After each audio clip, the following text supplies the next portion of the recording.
Want to hear a good story? Of course you do. All of us are drawn to good stories, and that's what today's podcast is all about.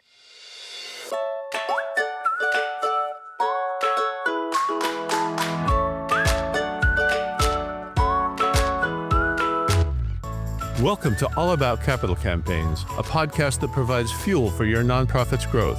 Each week, Amy Eisenstein and Andrea Kihlstedt, co-founders of Capital Campaign Pro, provide practical tips about raising more money for your nonprofit organization. Here are your hosts, Amy and Andrea.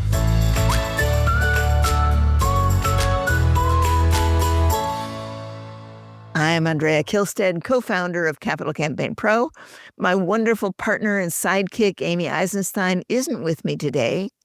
I'm sad.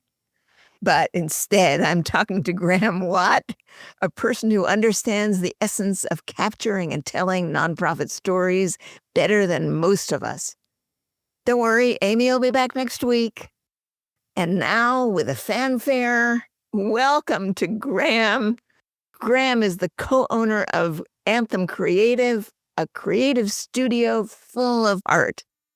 Graeme, tell us about yourself. Thank you so much, Andrea. Just, thrilled to be here. I know I've got big shoes to fill, but I will do my best to keep things entertaining and free-flowing quickly. Yeah, I'm, like you said, one of the co-owners of Anthem Creative, and my background started really with nonprofit when I was 26. So I'll give you the quick history and background, but I was working with a group of teenagers here in Edmonton, Alberta, where I live up in Canada, and had created an 8-week-long experiment with a group of 12 to 15-year-olds that turned into something way beyond what I had ever envisioned that it could become. And so at 26 years old, I found myself quitting my job and starting a nonprofit from my living room with a laptop. And so that was my first entry point. I knew nothing. I remember Googling the words, how to start a nonprofit in Canada. And so going through that whole process of building a board and learning how to fundraise and developing a team.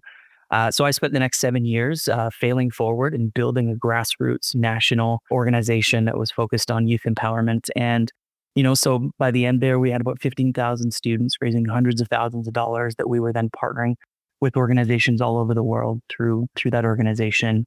And that was so much fun. It was trial by fire. It was me learning a lot of ways to not do things the proper way, and then also discovering my superpowers and skill set. That's really for me where I learned the power of digital storytelling. So this was in early days of Facebook, and that's where all of the kids were hanging out. And so as we were reaching young people all over North America, that became our primary method. So I learned the impact, the power of good branding and storytelling, and using social media and digital platforms to do that. The work that we were doing with this little organization caught the attention of World Vision. And so we ended up kind of merging and transplanting what we were doing. So one of my fundraising mentors, he calls it going from the Zodiac to the aircraft carrier. And so I went from a small, nimble team of 7 staff working with students in a grassroots kind of way to one of the largest organizations on the planet. And so I got to see both ends of the spectrum. And then because of my creative storytelling gift and skill set, after a couple of years at World Vision, I kind of got dragged kicking and screaming into the branding and marketing side of the organization. And I had identified a real challenge. When I got to the field with World Vision and saw the work that they were doing on the ground in the communities where they were serving families, and then I saw how those stories were translating through the marketing engine and machine to the public, there was a real disconnect. And I also saw an organization that was incredibly well-resourced, has all the internal teams and budgets to hire consultants and agencies and all of that, really struggling to figure out how to tell its story in a digital world. And so my brother, who started Anthem Creative, he also had his own 10-year journey of being a director of a nonprofit organization. And he and I just put our heads together and decided what would it look like for us to create an agency that served the nonprofit sector and that ultimately at its core helps nonprofit organizations navigate the digital revolution and figure out how to tell their story in a digital first world. Well, you sound like just the guy we need to be talking to, because in my experience, and we at Capital Campaign Pro work with and talk to hundreds of organizations. I mean, literally hundreds of organizations, small and large. I'll bet I could count on one hand the organization that really has done a great job in being able to coalesce and tell their stories, to pick the right stories, to communicate them in a way that is crisp and compelling. I mean, it turns out to be an important and particularly difficult skill to tell stories well. I admire people who can do it. And I think all of our clients and the people listening to this podcast who are heading into capital campaigns, interested in capital campaigns, they for sure need to know about how to capture and tell the stories of their organization. Now, what do you think the role of storytelling is more generally in fundraising? How should organizations think about that?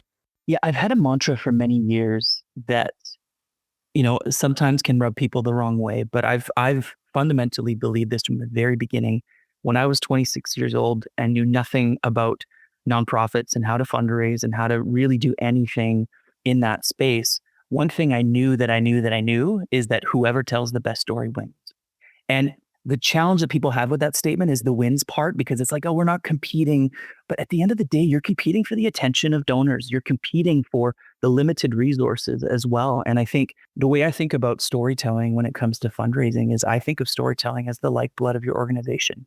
For a fundraising organization, the stories that you tell serve as the reason why people engage and lean in. My fundraising mentor and coach to this day, a beautiful gentleman named Tom, he always has drilled this into me. He said, Graeme, people don't give to organizations, but they give through organizations to outcomes that they care about. And the way that you get them to care and align your values with theirs is through the stories that you tell. And so in a lot of ways, I think of stories as the containers that your mission are packed into. And stories do more than anything else and better than anything else. They capture and crystallize an organization's mission, vision, and purpose into something that is tangible and has kind of, flesh and blood on it.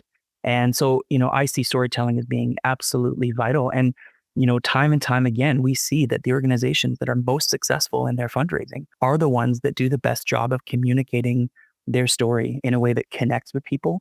Not everybody.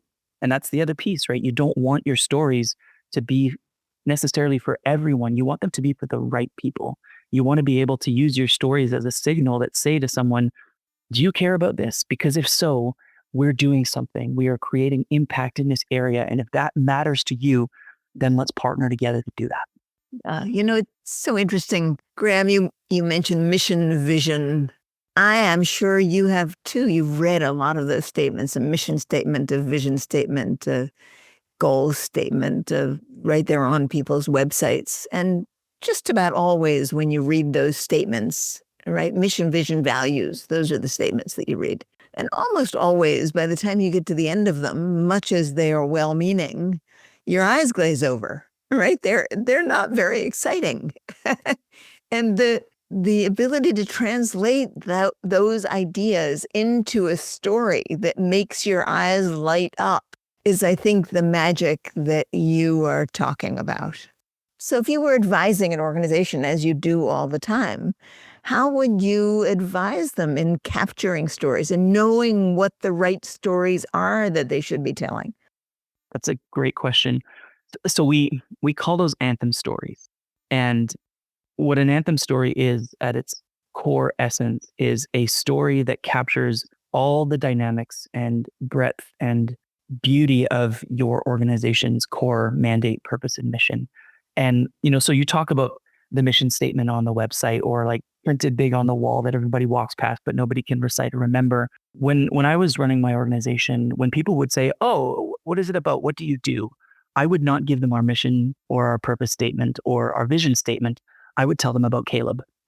And I knew that one story did a better job of capturing the essence and the heartbeat of what we do for somebody to make them go, oh, I understand it. Oh, that's interesting. Oh, I care about it. I would like to learn more. And so I think those anthem stories are absolutely essential. And the value of those stories to an organization are, hard to overstate. And so I think that's one of the things that we always encourage our clients to do is to figure out for your particular organization in your context and the work that you do, what are your anthem stories? And even, if you're listening right now, I bet you if we pause and give you just 90 seconds to close your eyes and ask yourself that question, what are our anthem stories? What are the stories that we tell when you've got 2 minutes with an individual in an elevator to tell them about your organization, what's the best story that you could tell? Those are the Anthem stories. I think then what I would encourage you to do is to take those few Anthem stories and to figure out what are the common threads, what are the characteristics of those stories that make them so impactful, that make them so useful to the organization and communicating the work that you do. And then build a checklist, identify what are the characteristics of an Anthem story for your particular organization. So that's really the first part, is what are the Anthem stories? What are the characteristics of those stories? The second piece then is, how do we find more of them? Because that's the thing with storytelling. You kind of have to continue to feed the machine. You have to continue to tell stories of impact year over year, especially when it comes to, nurturing existing donors and continuing to invite them into the mission and continuing to ask them to give more. Because if you're just recycling the same stories, they start to ask, are we making any progress? Are we continuing to deepen our impact? Before you go into the second piece, is an Anthem story always about an individual? It depends entirely on the context of the organization. However, and this has been really well documented, the Soto principle, the story of the one, that a story about a single individual tends to connect much better on a personal level. And so that tends to be what we see as an Anthem story, is kind of, tell me the story of the one person that has been deeply impacted by your organization's work. What has been their journey and their transformation and their triumph? And that is representative of the whole. That tends to be a much more engaging entry point than, 660 million people around the world lack access to clean water. When you start to tell those stories with those types of numbers, they can be helpful in supporting that narrative, but it's more difficult for people to wrap their heads around them and ultimately to care. Because if the problem seems like it's insurmountable, then it's like, well, I'm not going to really be able to make a dent in that with my giving, with my generosity. But when you start telling the story of the individual, and so, I've got lots of examples of stories like this that really create an emotional connection. And it's usually the story of a community or a small group of people or a family or one individual. Thank you. Okay, now go on. Okay. Yeah, the second piece. So once this is what an Anthem story looks like for our organization. And these are all of the characteristics. And kind of you're building a bit of a caricature of what that story looks like. Then how do you go find more of them? And so now, depending on the size of the organization and the nature of the organization, this will differ. But we are constantly encouraging our clients to build a story identification strategy. And so what that means is identifying what are the hallmarks of a great story, and then going to the front lines where the stories happen. And so for an organization like World Vision, for example, their stories happen in 98 countries around the world in small rural communities for the most part. And so then the challenge becomes, how do you identify those stories? How do you capture those stories? And how do you surface them and float them to the marketing team or the individuals that are going to then tell those stories, package them for fundraising context, and distribute them to your existing donors and the general public in order to do donor acquisition with them? So that story identification piece is often something that we find is misunderstood or just overlooked entirely. And so when we ask that question, what's your story identification strategy? We often kind of get blank stares. And so that's really the piece where it really comes down to those frontline staff. Because a lot of times you'll have people that, maybe they're in a clinical environment. And so they're, doing trauma counseling with, victims of domestic violence. Their specialty, their expertise, their focus and what they're doing is on serving the person in front of them. They're not necessarily thinking about fundraising or marketing and communications. And so this becomes a training opportunity as well. So it means going to the front lines, the people that are working directly hands-on with beneficiaries, and training them on what makes a great story. The other piece is convincing them of the importance and the value of stories to the thriving of the organization, helping them to feel as though they are playing a part in the fundraising ecosystem of the organization as well. And then getting them excited about that. And then training them on how to identify a great story, how to then treat that story, what to do with it once they have it. And so this is about creating formal, even sometimes having software tools where people can log stories and where they can identify them, so that then the marketing team can follow up with those as well. But you can put more structure around this depending on the size and complexity of the organization. But if you're a mid-sized organization that doesn't have a lot of frontline staff, it can be a little bit more direct connectivity, where maybe there's a meeting on a monthly basis between the marketing team and some of the frontline staff to say, okay, what stories have you heard this month? Who's got a great Anthem story? And then those can get surfaced to the marketing team. They can follow up and do that work. It's interesting to think about stories. With Capital Campaign Pro, Amy and I work with I don't know, well over 100 organizations in any given year, right? A lot of organizations, and there's a wide range in terms of where they are in the campaign process.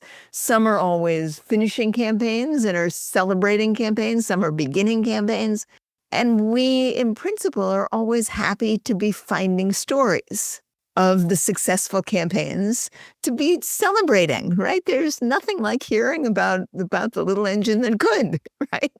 And that happens, of course, in our organizations. And even for us, and we know the power of telling stories. We know that we should be doing that. I find that it's hard for us to be disciplined enough to actually focus in on, okay, who do we communicate with? How do we capture the story? How do we tell the story? How do we get people to be willing to have pictures taken of them? Turns out even in our business, it's not so easy to get people to do that. We do it. We have to be pushed to do it. Once we've done it, we're happy we've done it.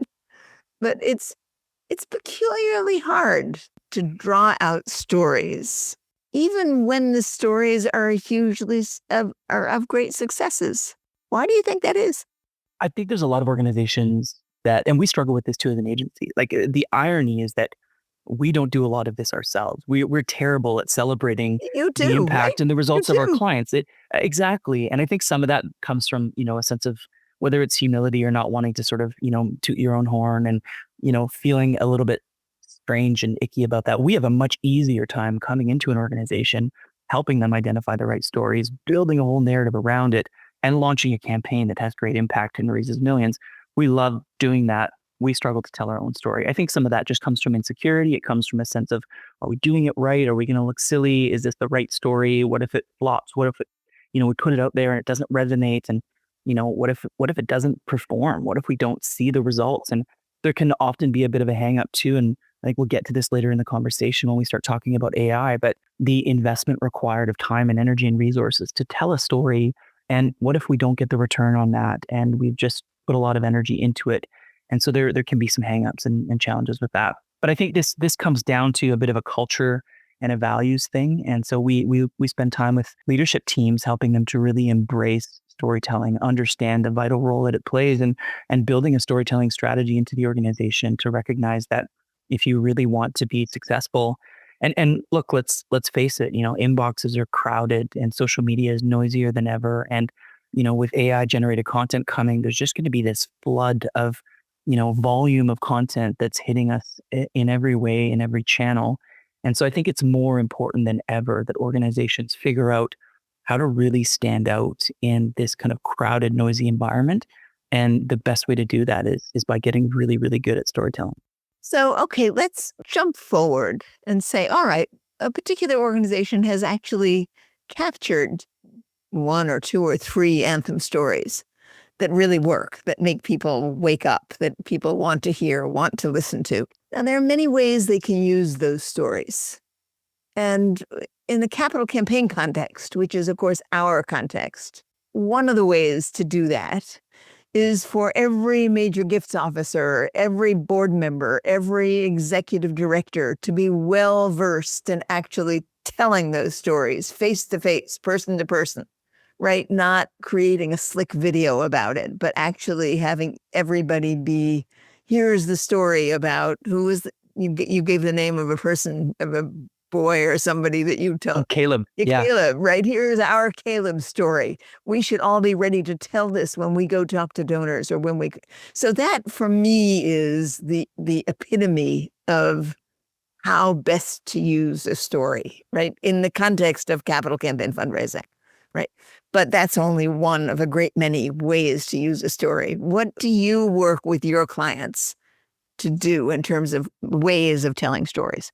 So that's a loaded question, but I think one of the easy responses is we recognize that, a great story is worth its weight in gold, but also the opportunity to capture one story and tell it in a multitude of ways across a number of different channels, just from an efficiency and, stewardship perspective is really important. So when we land on one great story, it's how do we maximize this? How do we create evergreen content with that story so that the story doesn't have a 6-month shelf life, or it's not just going to be, and this is one of the things that I see is, Giving Tuesday, for example, is a one-day moment in time.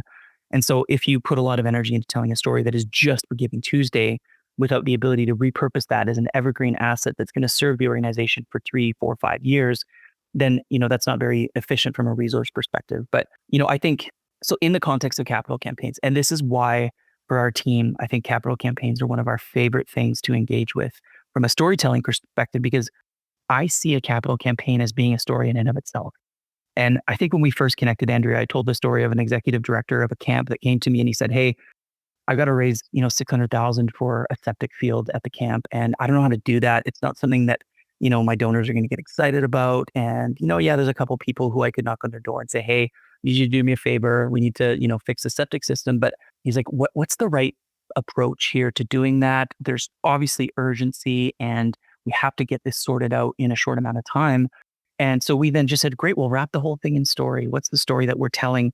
And a lot of times what we're encouraging our clients to do is to ask the question, what's the deeper story? What's the bigger story?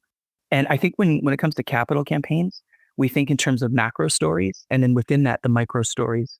So the macro story, there's a very clear formula that we use for capital campaign storytelling. And typically it's a past, present, future narrative format where we go, what is the history of the organization? What has the organization accomplished over the number of years that it's been in existence? And what is the current moment that the organization finds itself in? What is that moment of crisis or opportunity that is necessitating this capital campaign? And then what is the future reality and the future impact and the future outcomes that that campaign will make possible that don't exist yet today? And so, the easy example of that is this camp where he said, we need to raise a bunch of money for a septic field. What we came back with and said, okay, well, what else is going on within the organization? What are you dreaming about? What are you thinking about? What could it look like to take that, capital campaign idea and not just use it for a septic field, but something broader to tell a bigger, bolder story? And he said, well, our 100th anniversary is coming up in 3 years.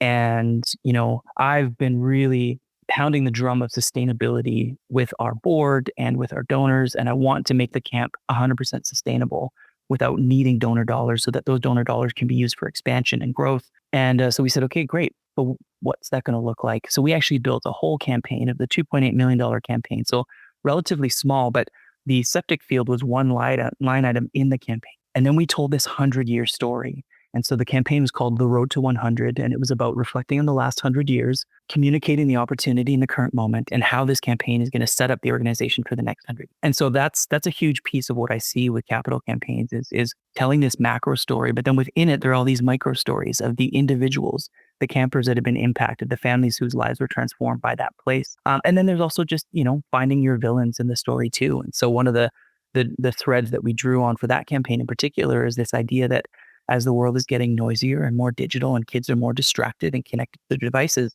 these places, these camps, they are going to need to be more important in the future. And, we called it an oasis in a digital jungle.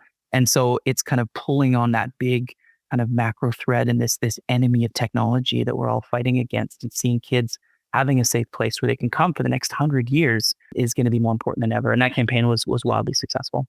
Graeme, I'm glad you brought up that particular story, that the anniversary campaign is a funny issue for us. Because with some frequency, organizations come to us and say, we're going to be 50 years old and we want to raise $50 million for 50 years. Now, that's problematic for us, right? I mean, what's problematic is that $50 million does not correlate to 50 years, right? Nobody really cares how many, I mean, it's sort of, it's backwards thinking. But what you've done with your story is exactly what one should do with a big anniversary, which is to look back and to look forward. And the fundraising happens when you look forward. It doesn't happen because of the 100-year or the 50-year anniversary. It happens because of the vision that you, at this moment in the life of the organization, are having an opportunity to reimagine for the next 50 years or the next 100 years, right? So it's hard to get people off the anniversary itself and not, and it's just, we hear it again and again and again, right? We 25 years, $25 million, right? It's like, oh no. Well, and that's what I mean, I think, Andrea, when I say, what's the deeper story? Like, okay, you've been around for 50 years. So what?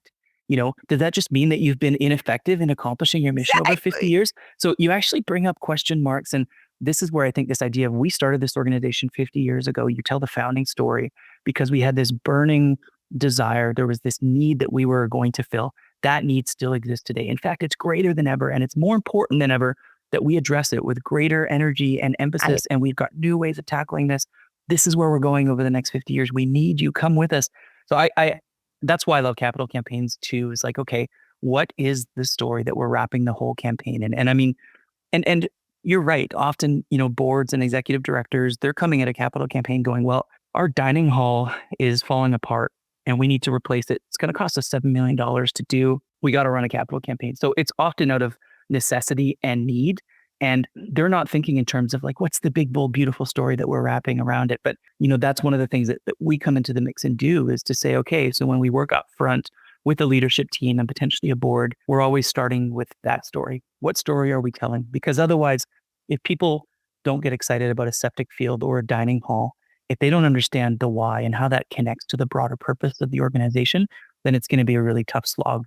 But if you can do something a little bit different, a little bit, maybe provocative or outside of the ordinary for the organization, we've seen really great success in the last 5 years, in particular with capital campaigns, where we're pushing the boundaries of what the organization's comfortable with. And like I mentioned earlier, when you're competing against, an endless feed of social media content and inboxes that are crowded, I think there's an opportunity for your capital campaign to stand out. And by doing something a little bit maybe different, a little bit, even from what the organization is typically communicating, that also signals to your donors, oh, something different's happening, something new is going on. So we've seen some of our clients take risks with their capital campaigns, particularly in the area of storytelling, and seen that pay off in really, really exciting ways. So that's another one of my kind of big soapbox moments of like, do something interesting, like give people a reason to stop and care and pay attention. And I don't think there's anything better than a capital campaign to do that. Yeah. Sometimes I spent my whole very long career in capital campaign fundraising. And I think the reason I have, among others, is that it's all about energy. That when a campaign works well, it is infused with energy and that lights everyone up, and it gets people to give more generously, and it gets people to tell stories more effectively. And there's a sense of sort of excitement that comes with this particular kind of fundraising role, kind of fundraising that is lacking, in my experience anyway, with year in, year out fundraising. I don't know how people do that year in, year out. My hat's off to them. It's not my cup of tea. So Yeah, our team gets way more energized and excited, even from our end as creative agency and partner for a capital campaign than, a 12-month retainer on an annual giving kind of cycle. Because, and with that, it's about, okay, what are the micro campaigns and moments within the 12 months? But you're right, the opportunity to come on and say, hey, we're going to tell this one big, bold story over the next 3 years that's going to help raise significant amounts of money that will move the organization into a new chapter. There are a few things more exciting in our world. Graeme, this has been terrific. I'm so happy to have a chance to talk to you about this important topic. We don't talk about it enough. Before we finish, I think we need to talk just for a minute about AI, about what's going to happen with AI, what it's going to do, whether we're going to be able to tell stories more easily. I don't know. What do you see coming down the road? Well, that's again, a loaded question. Yeah, I wish I'm I had a sorry. crystal ball, and I wish I could fast forward. I am thinking really deeply about this, and these are topics that I want to be engaging with and talking about more and more. I mean, we're having internally as an agency, a bit of an existential crisis moment and saying, what is our role in an AI future? What do agencies like ours look like? And so we're wrestling with that internally as a team. I think when it comes to nonprofits and the sector, there's a lot of things that I'm looking at. And when it comes to a storytelling, perspective and looking at it through that lens, I think there's actually some really exciting days ahead. Just in general, I think AI, the impact of it is going to be probably far greater than we recognize and maybe realize. I think it's coming much faster than maybe a lot of people want to admit. And so we started having internal conversations as an agency about a year ago, and we were talking about a 3 to 5 year timeline. in terms of really needing to adapt and shift and embrace this, we're now looking at it at more of a 12 to 18 month timeline. And so, that's just one of the accelerated realities that we're dealing with. I think in general, it's going to have a large impact on society, which means that there will be an increased need for nonprofit organizations to serve certain segments of the population. So depending on the nature and the type of organization, I think that there's going to be an increased need and demand for organizations that are serving people who are losing their jobs because of AI and who are falling through the cracks. So there's that dynamic at work. When it comes to storytelling, though, we've been talking about this intensely, because we have a film studio that does documentary filmmaking as well. And there is one thing that I am very confident in is that donors and audiences in general will have zero appetite for AI generated content when it comes to a nonprofit organization storytelling. Because the nature of a nonprofit organization's work, for the most part, is so deeply human. And so we keep talking about this, that I think the organizations that are going to win and the companies in a corporate environment that are going to win are going to be the ones who figure out how to use AI effectively to make themselves more efficient, but who actually are using the increased time, horsepower, and bandwidth and resources to become the most human that they can be. So for us as an agency, we are doubling down on client experience. We've just promoted someone internally to become our director of client experience, which is really creating that human experience with our clients and making it delightful. I think for nonprofits, that human touch, people in an AI future are going to crave things that are real, that are authentic, and that are human more than ever. And so I think when it comes to storytelling, yes, there will be the opportunity to tell more stories for cheaper because editing will be easier. There's a lot of efficiencies that will be created. Digital advertising is going to get easier as well. You'll basically just speak a prompt into your meta ad platform, and it will create dozens of variations for you and do all the A/B testing. So there will be a lot of efficiencies, but I think organizations should be really thinking hard and doubling down on that human storytelling component. That's why we're going fully into the documentary space. We're seeing great success, even from a fundraising perspective, from our clients with long form documentary style content. And so we're talking that, like, just to get really practical, that 18 to kind of 22, 23 minute long documentary style content, and then hosting screening events, using that content, doing virtual screenings. We're seeing organizations have really good success with that. And I think there's going to be an increased appetite for that. People are going to want that human story. Like when you scroll your feed on social media and 80% of it is AI generated and you can't tell what's real anymore, people are going to just go, oh, give me something that I can connect with, that makes me feel something that's genuine and authentic and real. And that's where I think nonprofit storytelling has a real opportunity. And the ones that are already doing it well will get better using AI. And this is what we're wrestling with too, is how do we help our clients do a better job of telling their story, do it more effectively, more frequently, and more efficiently, and to be more human at the end of the day. Yeah, I think that's a terrific thing for us all to remember, that being more human, there is nothing like individual human contact and content and connection. And no matter how good we get at at AI generation, at doing things, another way, that will always be and increasingly be important. So thank you for that. Maybe one last note on that, because I think this is important. One of the things that AI, I don't think will ever be able to replicate, is real, genuine human emotion. And we often in the storytelling vein are talking to our clients about just make people feel something. I think that's so often what the best stories, and video content is probably the best way to do that. But in a campaign video or a brand video, if you can make people feel joy and sadness and anger all in a 3-minute kind of window, that's an incredibly powerful thing. And I think at the end of the day, people want to be moved. They want to feel something. And so I don't know that AI is going to do a really good job of doing that. When you've got a human being on the screen with tears in their eyes, telling their story, I just don't know that AI is going to be able to take that away. Future is going to be interesting, isn't it? Graeme, thank you so much for being with us today, with me today, to talk about this important topic. Do you have one thing, if you wanted to leave our audience with one very practical thing they might do to begin to capture their anthem stories, what would it be? If you want the practical answer, I would say spend the time, do the work, and invest in developing a story identification strategy.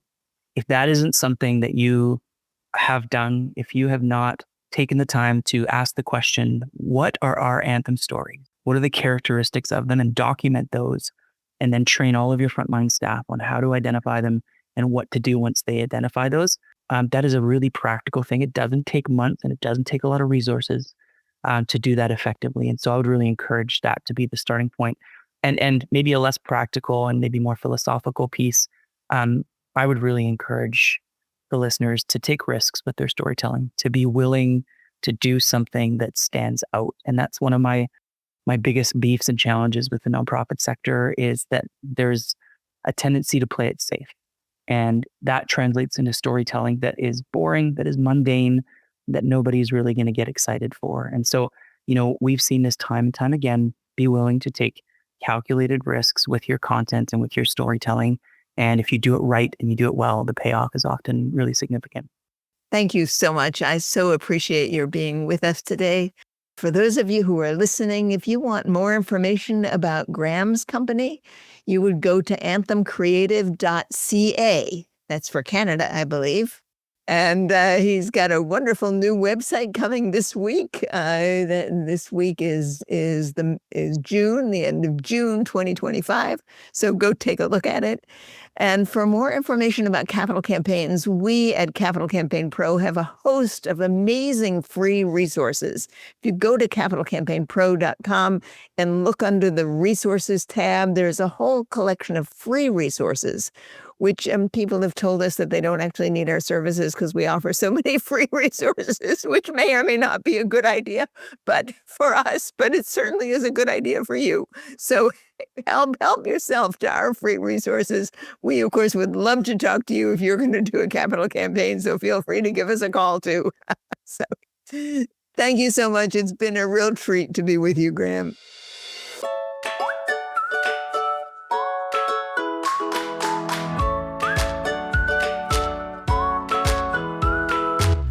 Thanks for joining Amy and Andrea for today's All About Capital Campaigns. To learn more about them and their work with organizations like yours, visit capitalcampaignpro.com, where you'll find all the help you'll need for your campaign. And please subscribe, then rate and review us on your favorite podcasting platform. Thank you.